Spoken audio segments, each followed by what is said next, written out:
अस्सलाम वालेकुम व्यूअर्स, मैं हूं Shakir Solanki. Viewers, supreme court के हवाले से दो खबरें शेयर करूंगा। एक तो आइनी बेंच के हवाले से है, जिसमें जस्टिस मोहम्मद अली मजहर ने जो बात की है उसके हवाले से बात करूंगा। और इसके अलावा बैरिस्टर अली ज़फ़र ने चीफ़ जस्टिस ऑफ पाकिस्तान को ख़त भी लिखा है। क्यों लिखा है ख़त? इससे पहले सुप्रीम कोर्ट के 4 जजेस, सीनियर जज जस्टिस मंसूर अली शाह, जस्टिस अतर मिनल्ला, जस्टिस आयशा मलिक और जस्टिस मुनीब अख्तर भी चीफ़ जस्टिस ऑफ पाकिस्तान को, जस्टिस याह्या आफरीदी को ख़त लिख चुके हैं। ये रिलेटेड ही हैं, दोनों खतूत जो हैं वो एक ही मामले के साथ जुड़े हुए हैं। पहले आता हूँ आइनी बेंच के हवाले से। मैं आपको शेयर करूँ कि सुप्रीम कोर्ट के आइनी बेंच के सीनियर जज जस्टिस मोहम्मद अली मजहर ने रेगुलर बेंचों को ख़बरदार किया है कि वो कानून और आइन की तशरीह से मुतल्लिक़ मामलात में आइन के आर्टिकल 191A के तहत अपने दायरे अख्तियार में रहें।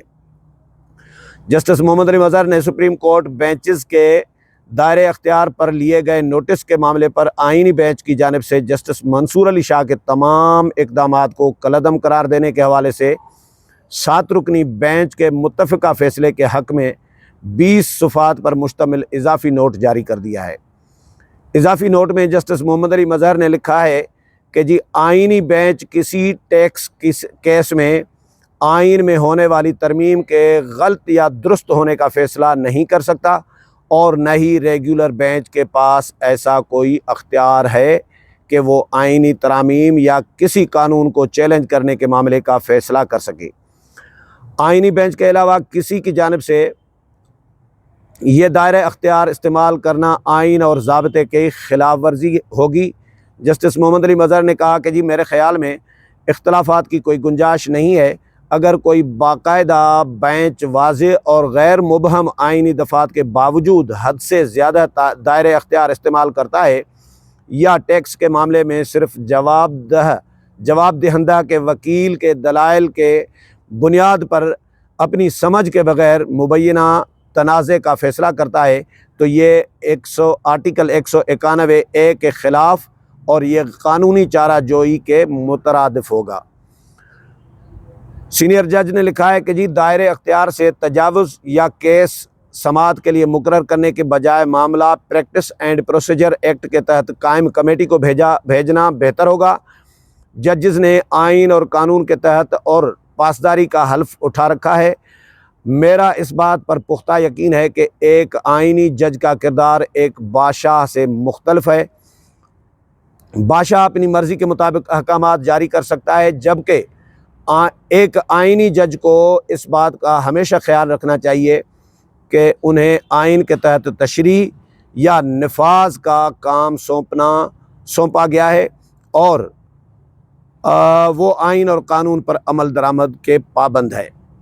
जस्टिस मोहम्मद अली मजहर ने लिखा है कि जी, 26वीं आइनी तरमीम के तहत आइन के आर्टिकल 191A के ए में सुप्रीम कोर्ट के आइनी और रेगुलर बेंचेस के दायरे अख्तियार का वाज़ेह तौर पर तयन कर दिया गया है।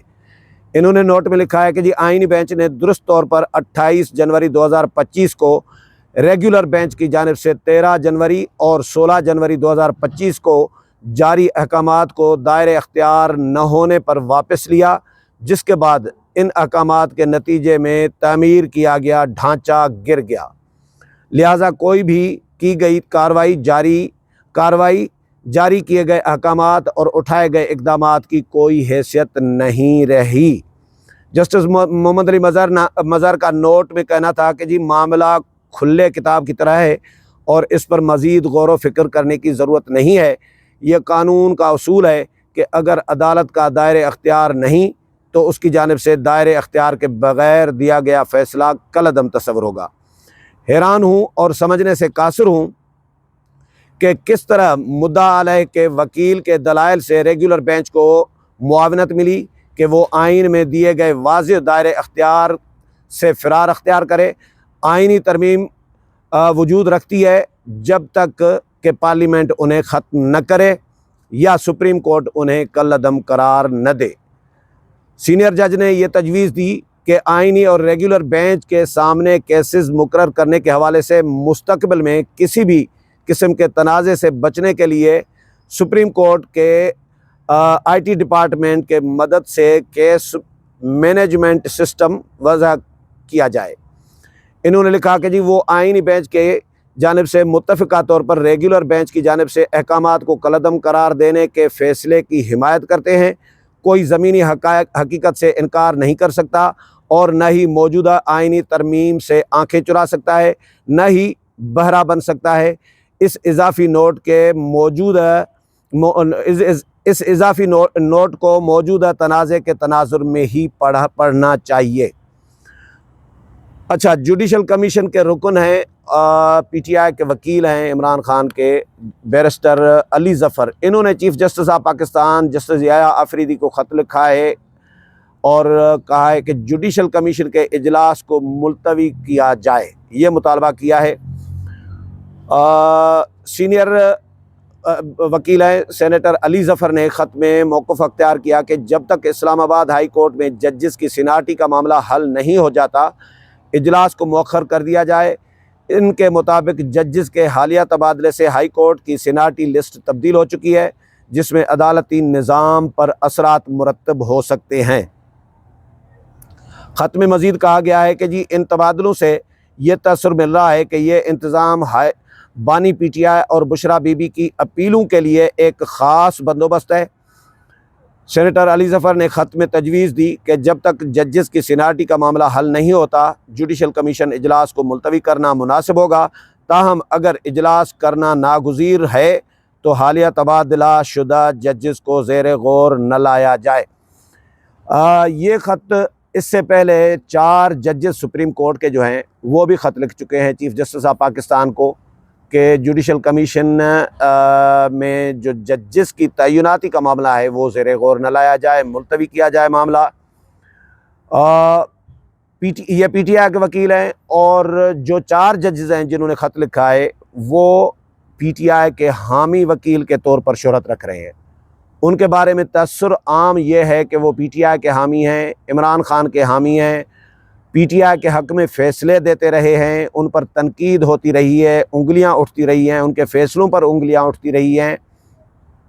अभी रिसेंटली जो 3 सूबों से इस्लामाबाद हाई कोर्ट में 3 जजेस ट्रांसफ़र करके तैनात किए गए हैं, मामला है उनके आने के बाद सीनाटी लिस्ट भी तब्दील हो गई है।